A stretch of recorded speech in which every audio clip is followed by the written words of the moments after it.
You are now jumping into the trenches with the Toulons, Thule and Ralph, where we pull back the curtain on what marriage and relationships are really about. So let's start the show.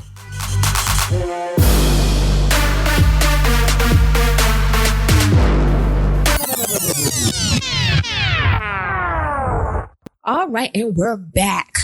And we're talking about sex. Sex. Lots of sex. We're talking about lube. We are talking about anal ease. We are talking about it all. We are talking about nipple pinchers. No, we're not actually. What was the conversation about? I didn't get those. I didn't see that in my list of topics. I'm going to go home. But we are back with the dope sex therapist staff. Open relationships, all type of open relationships. And why they are not for Thule. Or Ralph.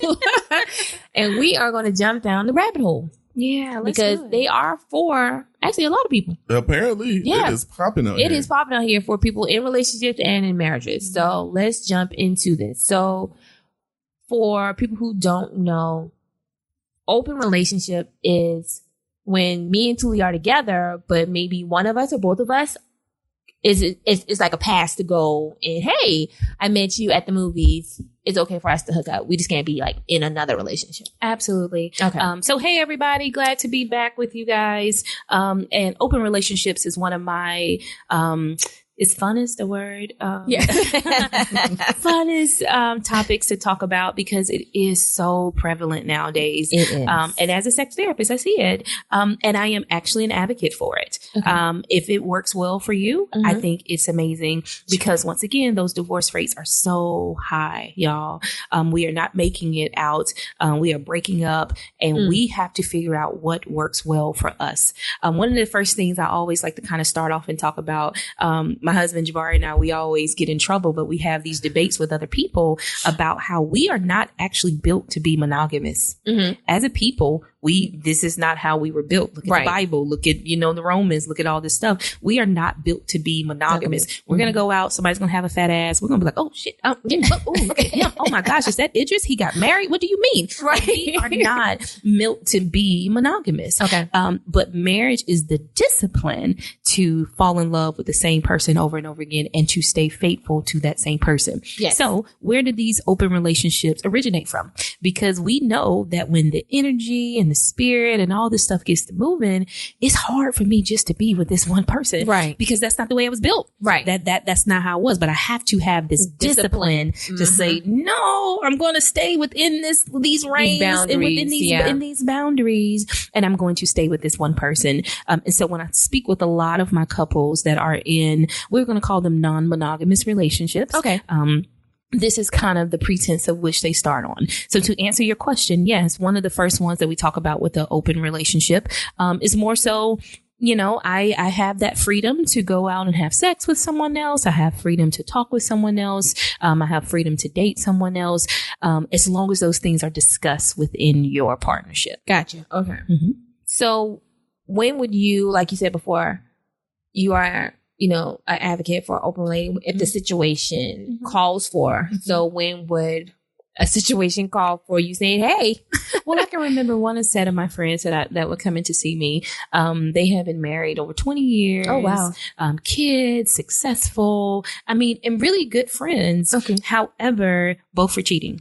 Okay. Both had other relationships. Neither were really romantically in love with one another anymore, but they did not want to give up. And so that was one place I said, hey, have you guys thought about this? Have you read up on this? Hey, read this book, see what it says. See if this is something that you will be okay with. Because the one piece that was missing from their quote unquote open relationship was the communication. They just wasn't talking about it. They were just sneaking. Okay. They were sleeping in separate bedrooms. Like it was a complete doing my own thing. Right. And I know you're doing your thing. I know you're whatever, but let's talk about it. And we can still, because where the beef was coming in now, because now it was like, well, what do you mean? No, you're actually okay with this. Yeah. And if you're actually okay with this, culture tells us we shouldn't be. Right. But let me open up this door and expose you to a lot of people that are okay with this. And we can still have this amazing relationship and be great parents for our children. Whew. So in open relationships, I try to play devil's advocate. Let's use non-monogamous relationship. Yes, non-monogamous. I apologize. Non-monogamous.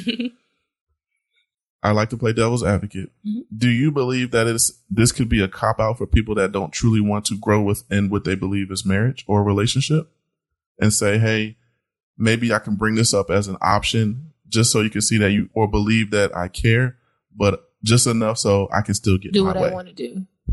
Well, I don't know. I think I might agree with that if it was only one partner that agreed, but if you have both partners that are saying, hey, I still want to be in this thing, but I'm not getting my needs met this way. One of the other things in non-monogamous relationships is polyamorous couples. Yeah. And within that concept, one of their biggest things is I recognize that one person can't meet the needs of this person. So I can't give you 100% of what you need, but I'm going to be, let's say selfless enough to make sure that I love you so much that I want you to get 100% of everything that you need. And so I'm going to allow other people to meet those needs for you. And just to clarify, so polyamory is like, I can have another boyfriend or husband. If so be it, it's not just open relationship. It's actually we're taking it and being fully committed to someone other than you. But I'm still being committed to both of you. But with very open communication. Yes. Very, very open because all of us together are communicating. In some cases you have where you and Toulon are in a relationship. And don't you smack him. But Toulon is then in a relationship with Ashley over here. You and Ashley are not in a relationship. Right. And so another situation is you, Toulon, and Ashley are all in one relationship. So it can be separate relationships. Toulon and Paul. It can be separate. And you have that. You have where, you have Paul over here. You and Paul are in a relationship. And I've had couples where it can be this kind of roller coaster where Toulon may have a relationship, say for these 6 months, it might didn't work out. He broke up. And then you might have this relationship with Paul, and your relationship with Paul is still going on. Right. But you both are so selfless and so, babe, whatever you need, that's okay with that. I am okay with that. Ooh, I know this is stressful for you. And this is what my question always is how do you maintain that same intimacy and love for your spouse if you're intimate and sexual or all of the above with somebody else? It's actually kind of easy, because once again, we were not built to be monogamous to just one person. So I am able to give this 30% to this person over here and this 30% to this person over here. The full. I'm not giving because but do I really give 100% of myself in my marriage? And so once again, these are the concepts of these type of relationships of their beliefs. Well, I think you give more than the 30 because definitely if I feel like for me, I can't focus on giving anyone like their needs if it's multiples. Like even when I used to date, I didn't like dating a whole bunch of guys because it was like one, that's a lot of consuming my time. So it's just like if I can just deal with ones and then I can have my days by myself. But if I have multiples, then I might not get those days by myself. And so, but you can add those days in too. You can date yourself. And so it's about this freedom. That's just and I would say it's one of the beautiful things that, my couples in the non-monogamous relationships have. I just have this freedom to let my spirit and my energy just flow. I don't restrict it. I don't say, don't do this. This is nasty. This is bad. I just let it flow. And even sexually, a lot of times people are so caught up in things sexually, they don't just let it flow. But allowing it to just flow is a liberating experience for some. Yeah, see, I wasn't even thinking about the sex part. I was just thinking about the time because, it's just different schedules and things. And I'm just, I'm probably just making it too complicated. But it's just like I rather just because I know being in this marriage, just going through the growing pains and things like that, having to do that with someone else, I don't want to do that. So I was completely opposite. I had the starting five and a 6 woman on the team. Because I felt that that's what I needed at the time when I was a bachelor. Now, the problem with that is yes, it gets expensive. Yes, it's hard to keep up with. And then maybe I do want to be in a relationship, but I just don't know with who. And obviously, it's probably not going to be with any of these women. Yeah. It's because I haven't invested the right amount of me within them or with what I have with them at that time period. But I guess I would ask this question, being the devil's advocate for my non-monogamous individuals, imagine if you could have that relationship with all 5 of them. You know, if it wasn't any stress, if it was not, I'm sorry. I'm sorry. Yeah. I'm just like, if it wasn't any stress, if they knew about one another, they literally knew Monday, Tuesday, Wednesday, Thursday, Friday. They all had their days. They knew what they were supposed to do, you know, and they were okay with that. You know, imagine what that would look like, you know, and so it might not be for you. And I totally get that, you know, but some people, that is their lifestyle, and that is okay. You know, that is okay with me. This feels great to me. I don't have to constrict myself to this. And I think I am being overzealous when I say 5, you know, and, you know, having relationships with that many. Multiple. But I'm still but imagine 2 or 3, you know, and this is what this looks like. Interesting. Yeah. Yeah, I know myself too well. And obviously she knows herself too well. I just know that for me, that is not ideal for me. Yeah. I think one of the things that I see that can become problematic in these type of relationships is jealousy. Yeah. You know, and so you truly have to know oneself to allow, you know, what does it look like when your wife goes out on a Friday night and you know she out with Paul? Yeah. You know, can you be, but you get to go out with, you still with Ashley on Saturday. But then in the back of my mind, I'm like, my wife is with Paul. Yeah. Yeah. And so Paul going to die. But, you know, and so, you know, you have people that, you know, this works well for them. But it is that I mean, you truly have to do some self-reflecting. And that's the thing, too, because a lot of people don't. Or a lot of people think they have. And my thing is getting into those relationships when you're really like feeling someone. So, okay, I got this husband over here. He's great. And so now I got Paul and he's great. But then, as we say, someone starts catching feelings. You know what I'm saying? And now when we've been rocking this out for like 8 months. And then all of a sudden Paul is just like, well, you know, I want Tuesday and Wednesday. Well, you can't have Wednesday because I'm with Toulon. So, you know, then now we have issues. And then now I get frustrated. I'm like, well, then I don't have to be with you, Paul, because I'm married to Toulon. Well, and in those situations, I mean, it's a lot of terms and things we can get into, but you do have a primary and a primary relationship. And so you are faithful, if that's a word that we can use in this, to your primary relationship. That is your priority. Yeah. And so I have couples, you know, that, you know, have to break up with a partner because their primary relationship was in jeopardy. Yeah. And so having to make that a priority, you know, and so, and Paul has to know that my priority, he might have a primary relationship. Right. So we may have to send him back over there for a couple of weeks. See, and I think that for me, in my mind, that would probably be ideal because I feel like if you have a primary where you are and I have my primary, I think that helps a little bit with the... And I can honestly say a lot of the couples that I see in non-monogamous relationships have multiple partners in marriages. And so it's easy for them to, you know, be with this person and this person because they have their primaries. Right. And, you know, they can kind of... So for non-monogamous, these can no longer be faith-based marriages anymore, right? That's untrue. That's untrue. These are very committed people to the faith, you know, to their faith. A lot of Mormons. I can see Mormons. I mean, but no, I mean, I have Christian. You know, interesting. Very much so. But the Bible also tells us not to eat fried chicken and macaroni and cheese and scrimp.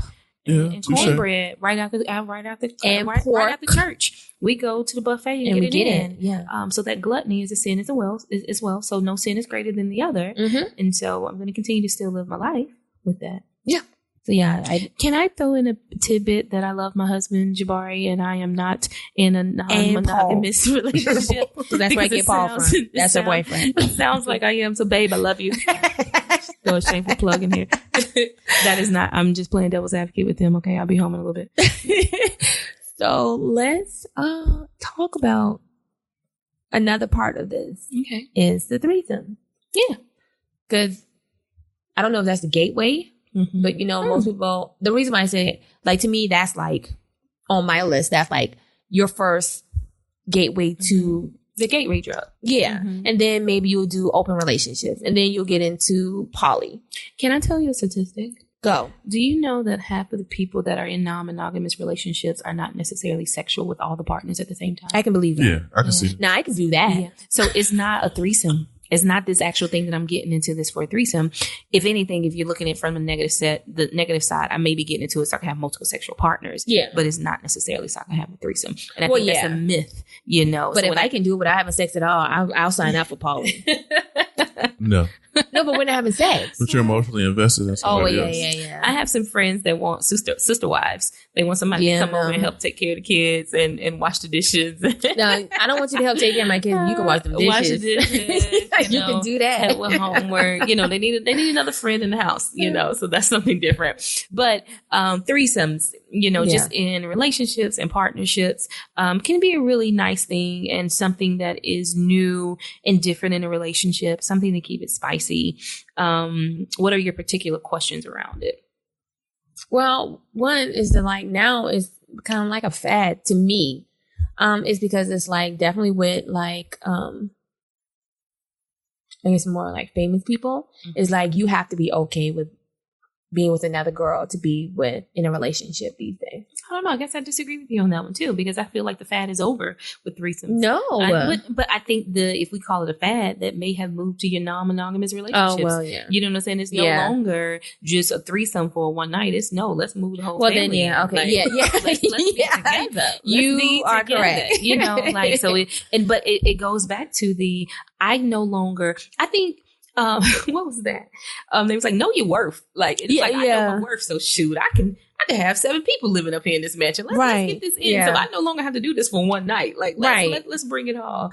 But I do think that threesomes in a relationship, it can just add spice. It can be just something different. And so sometimes that's the way that people want to go. I think within threesomes, I think it is a desire, you know, it's something that you see on porn that is just hella sexual turn on. So it is every man's, once again, generalized guys, sorry, but it is every man's ever desire, right? You know, to have 2 naked big booty bitches just busting it down in front of them. You know, that is the desire for it. It's cool. And so that, you know, where do we go from there? Because that is the experience that you have in those moments. It's to me, it reminds me a lot of porn. You know, it is a desire.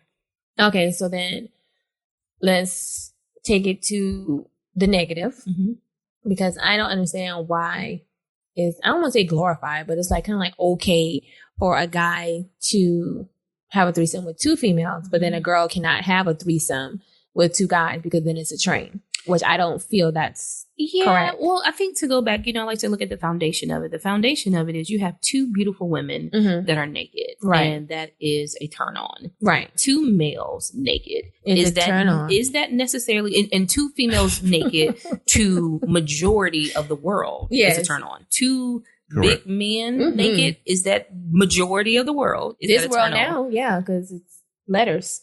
Well, but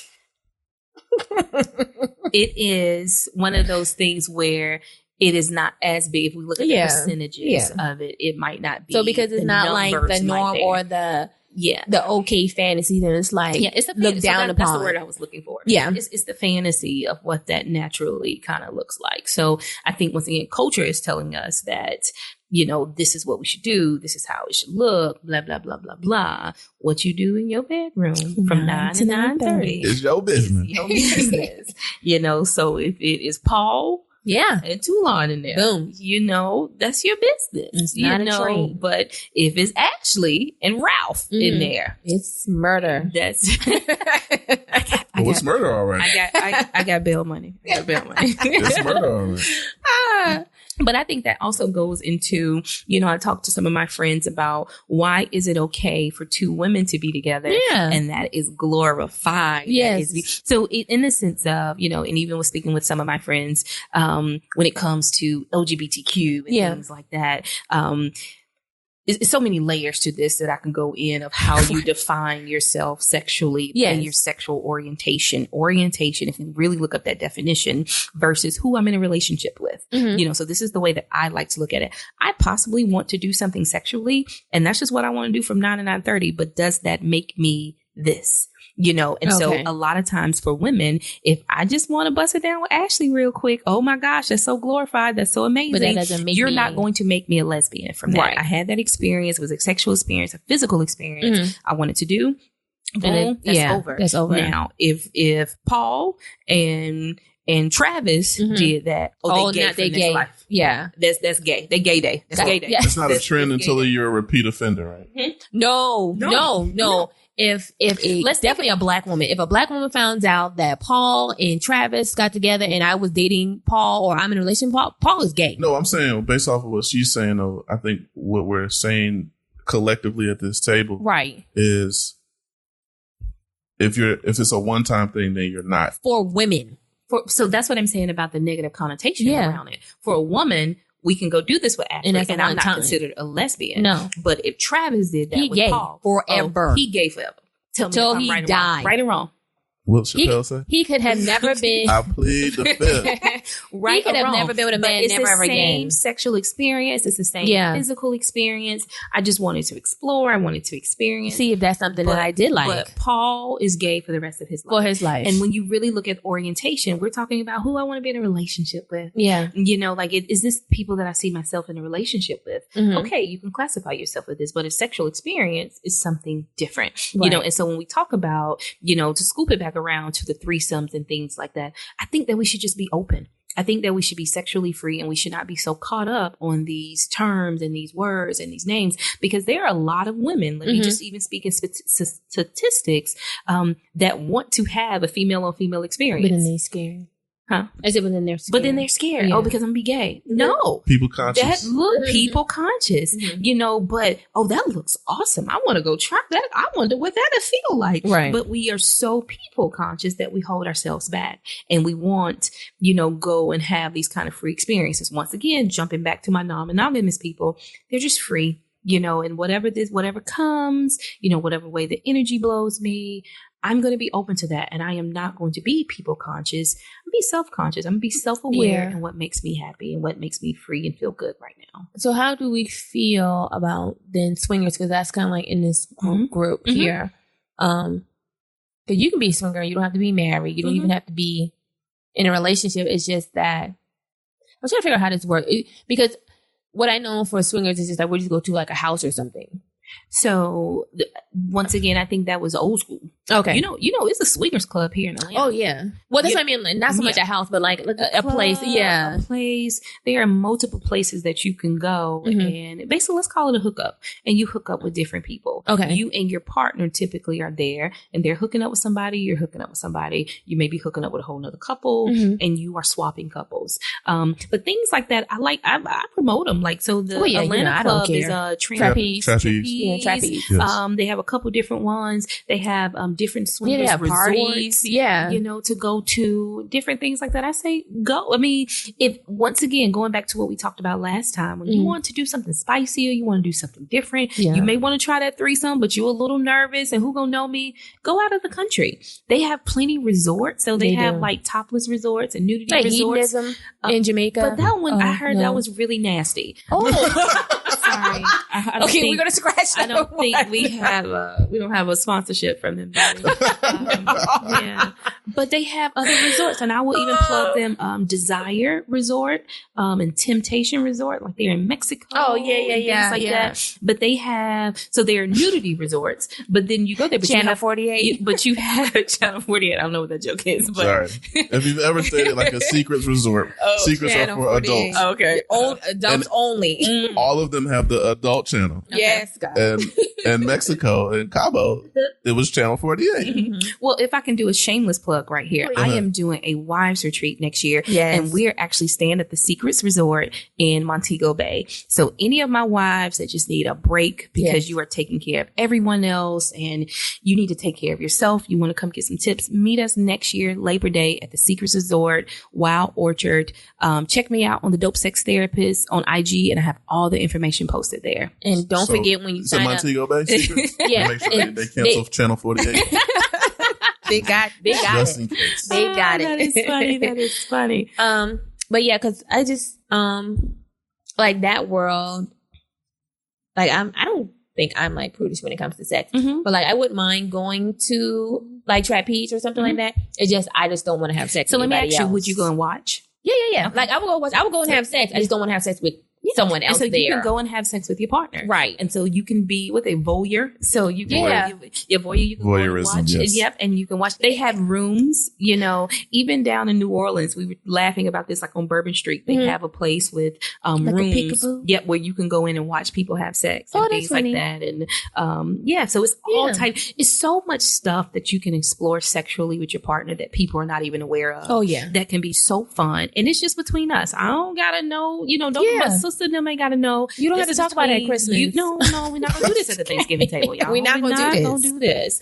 But you can sit down and have these moments with your partner, right? And nothing is wrong with them. And so, even if you are not quote unquote a non-monogamous partner in your monogamous relationship, what are ways that we can open up our relationship that we don't want to step all the way to that line, but we'll put our little pinky toe right there. Yeah, we'll see. Because I think that's putting the pinky toe right there. Like, we've gone, but we in real life, I'm not saying we have gone, but I'm just saying like we can go and have sex and give everyone else a show, but then that's it.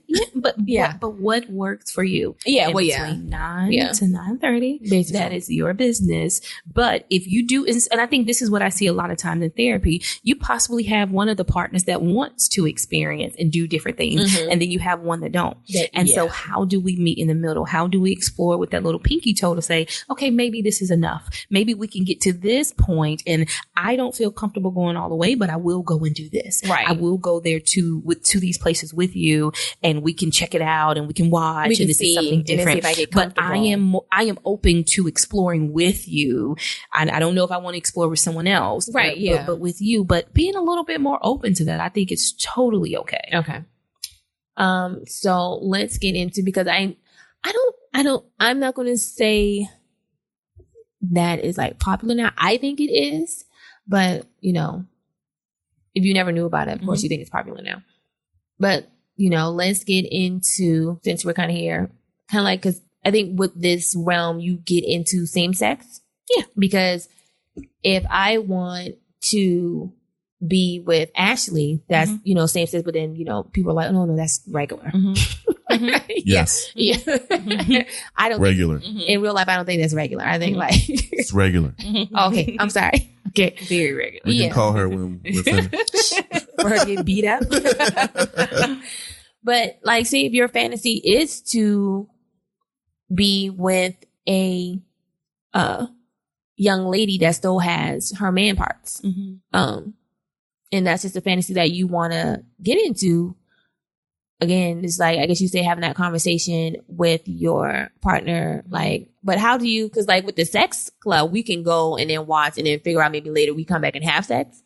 Okay, but then how do we baby step this one? Like, so for partners that want to have sex with possibly a transsexual. Yes. Okay. And how do you introduce that into your partnership? Yes. Communication, the same way that you said here. But that's bigger than. And so let me ask you this. Would it be more so from the guy coming and saying, so, hey, let's even kind of talk about, did you guys see the Malik Yoba? Yeah. Yeah. And so this is kind of a very similar thing where Malik was saying that I am attracted to trans women. Right. So in seriously. But I was coming from the point of the woman, because like how we were saying before, if Paul is like, I like the transsexual, regardless, he's going to be like, no, you're gay. And I'm like, okay, Well, I think let's talk about it from the man first, and then we'll go back to the woman. So Malik was saying that I am attracted to this woman. Right. And he was basically saying, yo, have you seen some of these trans women? Have you seen? Yo, like you would be like, she is banging. And then when you find out she's trans, it's like, oh, hell no, I can't. Because but it's still the same person. But you are afraid of what your boys are going to say. Yeah. What is wrong with me saying, no, I am truly free. I am truly open to who this person is. Right. So I think that's the perfect kind of example. If, say a guy wanted to bring, a trans female into the relationship, totally think that's the same thing. When it comes to the woman bringing a trans female into the relationship, I think it all depends on your guy. Is he open? Is he going to be Malik? He will not.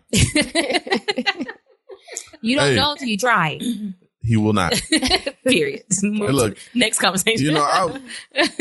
I'm super comfortable with who I am and in my sexuality. It was like, and look, no disrespect to anybody. Look, it's your world, your prerogative. Do what you want to do. No. But when it comes to my world, I will not. What if we go back? Okay. So what if we go to, like, you have the man watch the wife or girlfriend co-coding? Yes. Mm-hmm. So what if you have this beautiful transsexual? I think I'm saying that wrong because aren't they trans woman? So trans woman. Okay, this beautiful trans woman having sex with your wife. You don't necessarily have to participate. No. So that's still no. No. Okay. I'm just saying. I don't do domestic, so I'm gonna take a 5 while they finish this up. I'm not asking for me, but like some men, they want to see their wives have sex with other men. Yeah. So it's kind of like you get a beautiful woman and then you don't really get a man, but you get just a penis. Like I said, it's your prerogative. In my world, no. But it's your prerogative. Hell no. Okay. So yeah. So do we want to talk about what is it called? Cockcoding? What is it called? I think it's cuckold, right? Yeah, I called it cockcoding. I didn't know how to name. But it's another form of different kinks, Yes, that's what we need to talk about. Kink sex. There are a lot of different type of kinks, and that is one in particular. So a kink is something that is defined as something that would be irregular or not culturally accepted, or like peeing within the norm partner and things like that. I can tell you guys this story. When I was getting my certification in sex therapy, I had to sit in a seminar where we were exposed to every type of kink. That's a lot, though. It was it's hundreds. Yes. And so being certified, it was one of those things where we had to be exposed to it because it was like, you need to know who's going to walk into your office. Yeah. And you need to know exactly what they're talking about. Right. And so honestly, you guys, I sat in the office and I watched porn for probably 8 hours. Jesus girl. Christ. And let me be clear, this is not the type of porn that necessarily turned you on. No. And so you are talking about bestiality. Yeah. You're talking about urination. Oh my gosh, what was the other one? The feces. The feces one, but it did something to my my lunch. 2 girls in a cup. Yeah, I would think I was good. It was another one where it was like stepping on the balls. And so but the guys really enjoy that where with the heels. Yep, with the heels and they step. Can we pause real quick? Mm-hmm. Do they ejaculate from? Yes, they ejaculate from this, but it's the same thing. So think about that even when you think about BDSM and how people correlate pain with pleasure. And so that's one of them. I thought people ejaculated from that. I don't know why. I just in my mind. So everything goes towards an ejaculation, basically. But in that, so that's just a crazy story of mine that I always have. Like, okay, it's some other stuff out here. It's real out here. It's some other stuff that we have. But within that, one of them is cuckolding. And so that was one that we watched. And that is the one where one partner watches their partner have sex with someone else. Mm-hmm. The thing about that is, can you scratch that piece? The thing about cuckolding in this piece is one partner watches the other one, but in more so of a demeaning way. And so say one man is having sex with Ashley, right, and then Paul is in the corner watching, right, and while the man is having sex, he's talking about that's what I'm going to ask how weak Paul is and how he's not horrible. There. But it is all a stage act, but Paul is getting off on this. Gotcha. Like this turns him on. Gotcha. And so that is just one of those kinks. No. But there are a lot. I mean, BDSM is a kink. That's one of your more popular ones. So like you said, what did you say? What was your word that you used? The whips and the chains. Yeah. So whips and chains. Yeah. Your 50 Shades of Grey. Yeah. Different things like that. Yes. So now we finally get a yes. Your input of this one is like yes and I can no. Get down with No. But that is how do we correlate pain and pleasure, pulling it together. Yeah. Things like that. So people enjoy, stuff like that as well. Yeah. I just wanted to touch on that because I think one of the podcasts that I listen to, they just do real stories, but some of the stories come up with like, they even have like Kink Fest and stuff like I never knew about any of this stuff. Yeah. But it was just like one of the stories, how it like actually even brought like a relationship together. Like they were falling apart and they ended up going to this I don't want to call it but Kink Fest, and it really like brought their relationship back. Yeah. You have one of the kinks that I think works well in some of the relationships is your dom and subs. And so that really helps to establish some type of rules and roles in different type of relationships, and also a form of play. Some play, and that I have some couples that'll go out and even in public, they'll wear different type of vibrating panties. Oh yeah. And stuff like that. And the dom, turns the panties on while they sitting at, bonefish, right. No, that sounds fun. But different things like that, and they command them that you bet not have an orgasm. You bet not. You bet not. But think about what that brings into your relationship at that point. Yeah. And so as we're talking about, once again, to kind of go back, how do we spice this up? What are some of those different things that we can do? Right. That's one of those pieces as well. Kind of like bring this all back to stop thinking negative about, I can, Stop just thinking negative about sex and think more in a sex positive light. Yes. And what are the things I can do? So even thinking about last time we talked about, couples that didn't have penetration. Yeah. This is something that some of my couples do too. Oh, these are little things that they do. And this is why I say some of them are so much more connected. Yeah. And because you have to be a little bit more intentional about what our sex life looks like. Yeah. And so we're a little bit more intentional about our time and the things that we're doing day in and day out for as a person that's just really like 9 to 9:30, Monday, Wednesday, Friday. That's all I got. That's all I got for you. That's all I got. Missionary. Don't ask me to do nothing else. Oh, God. Straight leg. Straight leg. No dick. No. Missionary. Okay. Keep your shirt on. Yes. Don't even put your pants on. Scarf is definitely on. Just hairy up. And he like, I don't want it. Okay. Well, I was just playing. Wait a minute. Come and give it to me. Yes. I'm gonna take one leg. I'm gonna take one leg. Okay. So straight leg though. Yes. Not doing it with you. So I do. What was I going to ask you about? So I want to ask, since we're talking about different like things to spice it up, is it tantrum? Mm-hmm. Yes. Mm-hmm. Like Tantra. Thank you. Like tantrum. But how can I guess? Because I don't think a lot of people are knowledgeable about it. Like for me, I learned about it and still didn't know what it was when I saw it on Real Sex. So, and you know how long ago that was if you're old enough. Wow. Yeah. I mean, it's still a it comes from a very Buddhist and meditation type sensuality and sexuality piece. I didn't know that. Yep. And one of the pieces that we like to call is like Sinnate focus. Okay. So this is when we are really connecting our spirits and our souls. Okay. And so within sex therapy, one of the pieces that we give is talking about massage and feelings and just being mindful of touch and what that feels like. Some people go the extra mile and that's where they get Tantra. But just within your partnerships and with what you're doing, can you feel this? Do you like this? One of the things that I like to suggest to my partners is playing doctor, because a lot of times we don't know what our partner's like. And guess what? Our partner's bodies change. And so sometimes we got to play doctor. And so somebody needs to lay on the bed. So Ralph, you'll lay down, you're naked, and Toulon is a doctor. And he is massaging and he's moving and he's touching. And he is trying to figure out, do you like this? What do you like this? Now, the rule is you cannot orgasm. Okay. In everything that he's doing, in every kiss that he's making, you cannot have an orgasm.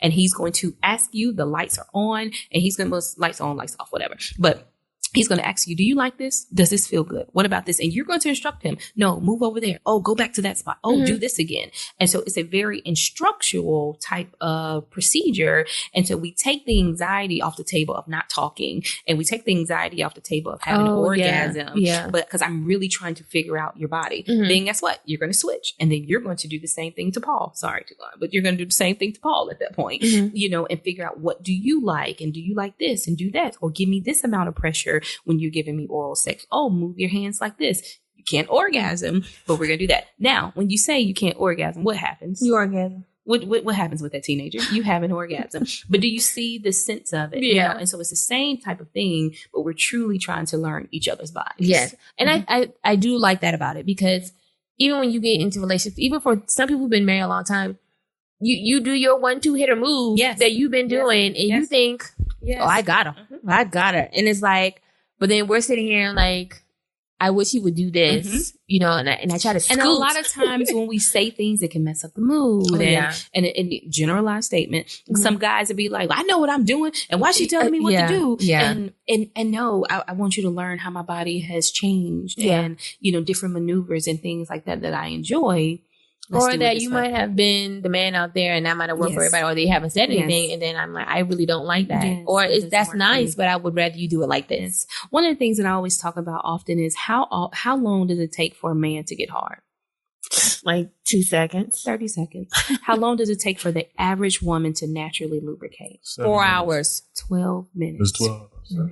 12 minutes for the natural woman to naturally lubricate.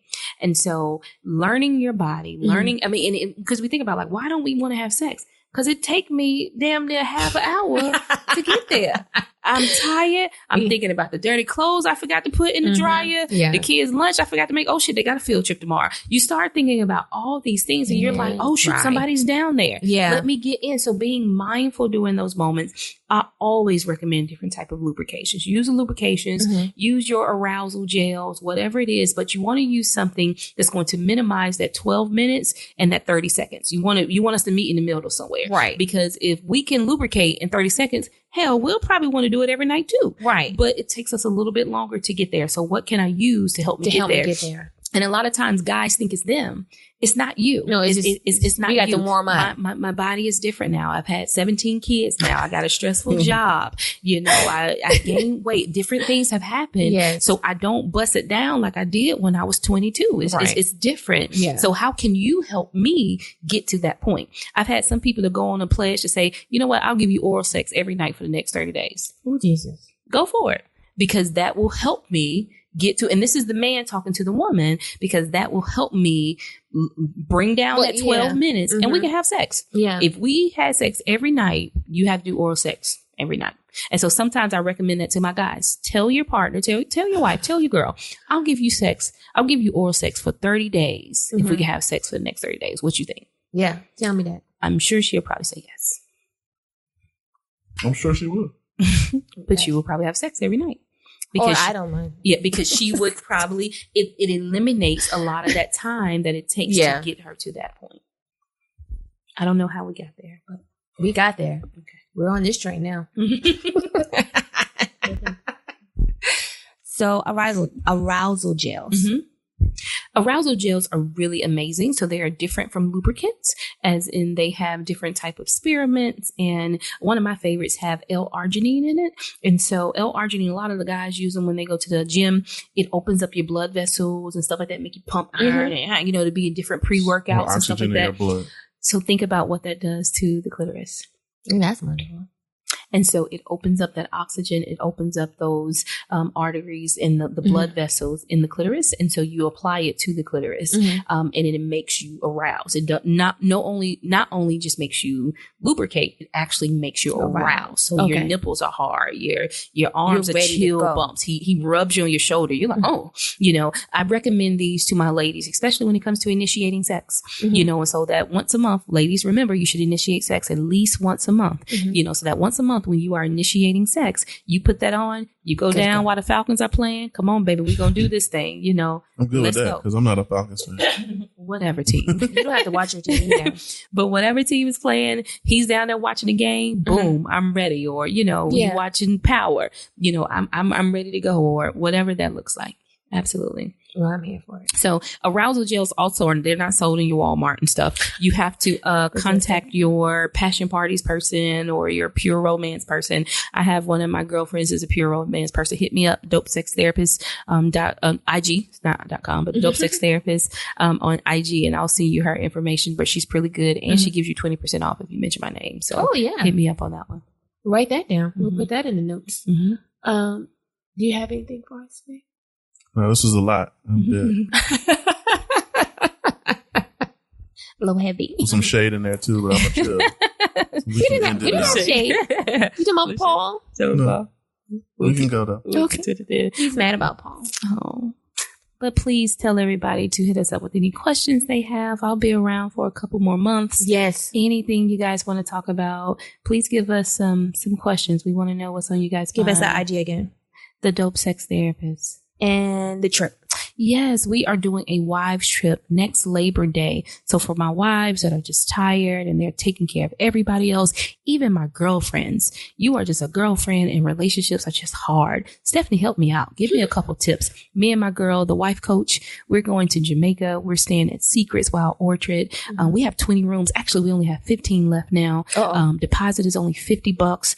Hit us up. The Dope Sex Therapist, the wife coach, get the link. Sign up today. Get your girls. Trust me, it's going to be a trip you do not want to miss. Boom. All right, babe. We good? Anything? All right. So until next time. Peace. See you tomorrow.